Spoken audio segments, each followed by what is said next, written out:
Madam President, I come to the floor today to oppose the Democrats' latest liberal spending spree.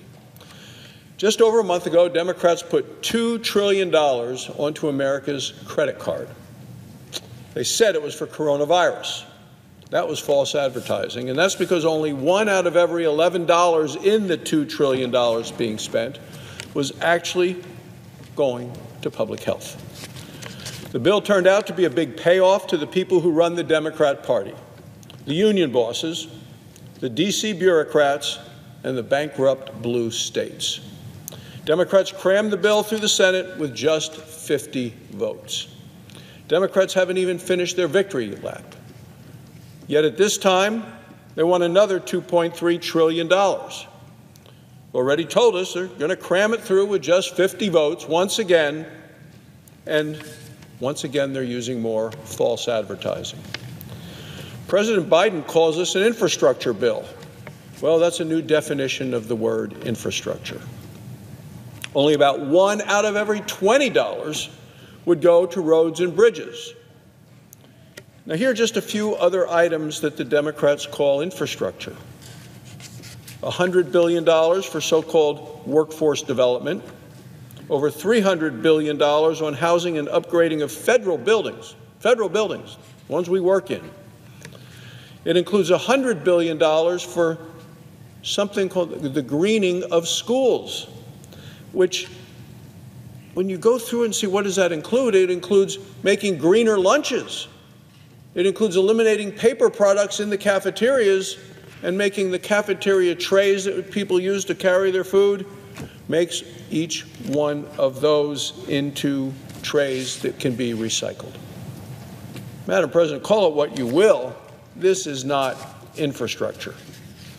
The largest spending part of the bill is $400 billion to expand Medicaid. And the list goes on and on. That's just the tip of the iceberg. Now, some of the spending in the overall bill may have merit. That spending should go through regular order, going through committees and coming to the floor of the Senate for amendments and then votes. But it's still not infrastructure. This isn't an infrastructure bill. Even the White House press secretary admitted it. She said this, she said it is partly infrastructure, partly infrastructure.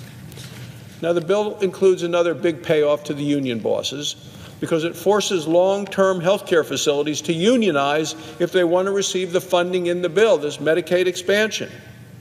That would hurt states like Wyoming and others that protect and believe in the right to work. The bill would also hurt Wyoming because of its attack on American energy. Representative Alexandria Ocasio-Cortez has compared the bill to the Green New Deal. One Democrat senator admitted it. He said it's a way of accomplishing many of the goals of the Green New Deal. Out of all the payoffs in the bill, one of the biggest goes to the electric car industry. The bill would spend more money on electric cars than it does on roads, bridges, ports, airports, and waterways combined. An astonishing amount of money. President Biden announced the bill in one of America's greatest energy-producing regions, which is western Pennsylvania.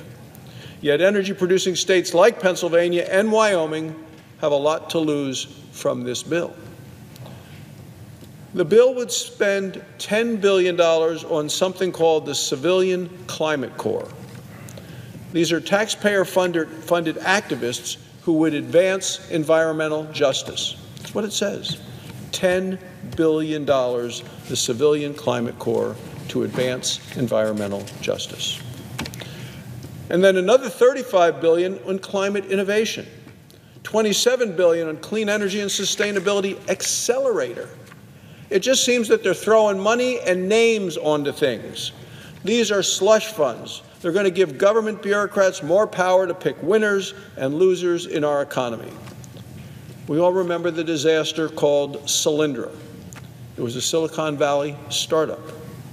Last time that Joe Biden was in the White House, his administration, along with Barack Obama, gave them $500 million, taxpayer dollars, for so-called clean energy.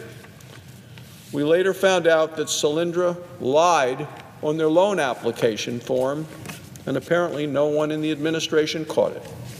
The company went bankrupt, 500 million taxpayer dollars gone forever. President Biden is bringing back this kind of central planning.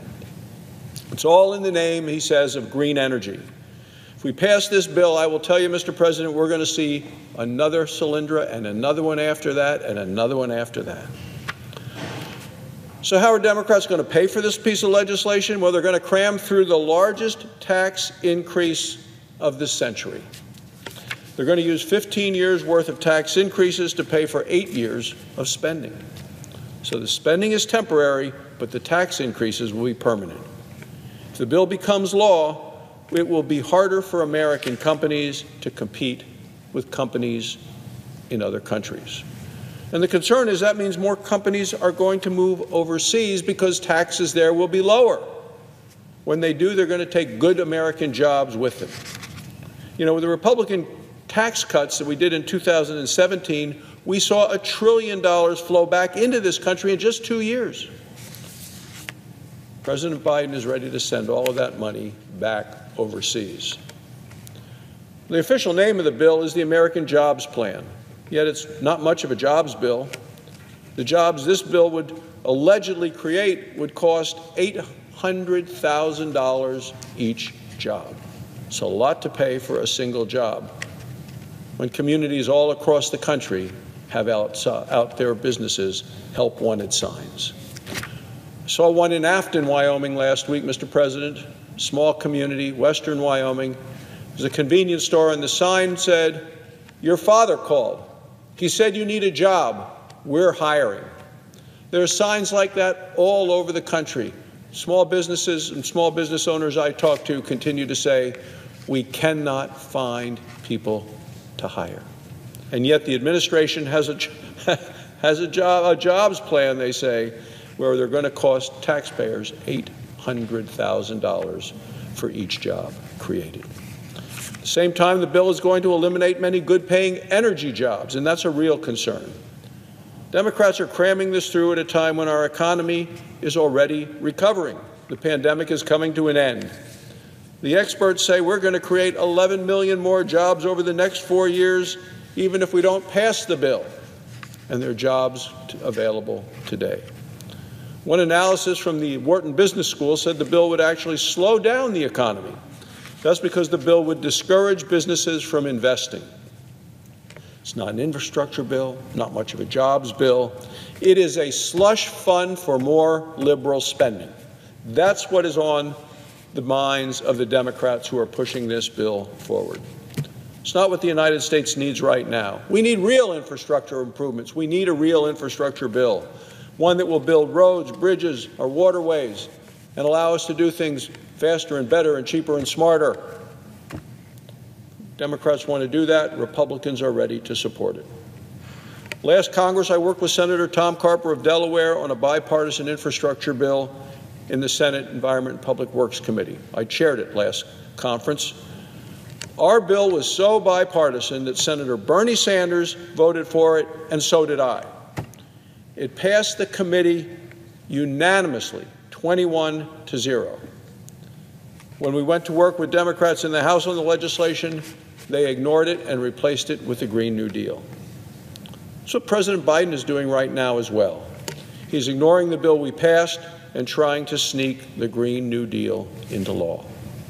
So I'd urge my Democrat colleagues to reverse course, to throw out this liberal wish list, this slush fund of liberal spending, and start over working in a bipartisan way with Republicans.